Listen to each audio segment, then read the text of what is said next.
Putiny od bezpečné Evropy nařizují, přikazují, rozhodují za nás. Šefují pro společnou věc, pro matičku zem, ale hlavně do jejich bezedných kapes.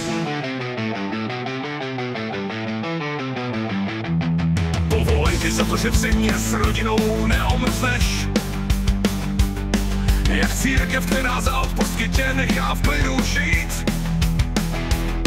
Silní přirážky, abys nemohl koupit levné zboží. Musíš platit za jejich motiku, ty perverzní chtíč. Von der Leyen se nám z přepichu směje. Bruselská inkvizice hlídá naše životy. Papírová brčka se nám lepí hubám. Co všechno laboratorní myši vydrží. Musíš platit za jejich multiku, ty perverzní chtíč. Von der Leyen se nám v přepichu směje. Bruselská inkvizice hlídá naše životy. Papírová brčka se nám lepí hubám.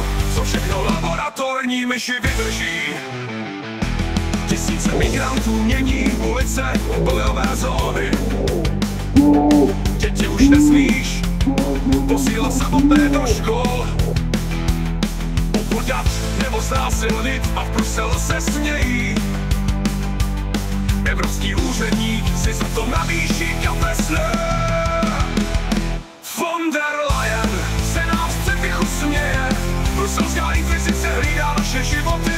Papírová brčka se nám lepí hubám. Co všechno laboratorní myši vydrží. Poslouchají naše soukromé hovory. Sledují diskuze, kdykoliv tě zablokují. Určují, co je dobré a co je zlé pro ně. Kdykoliv tě demokraticky napraví.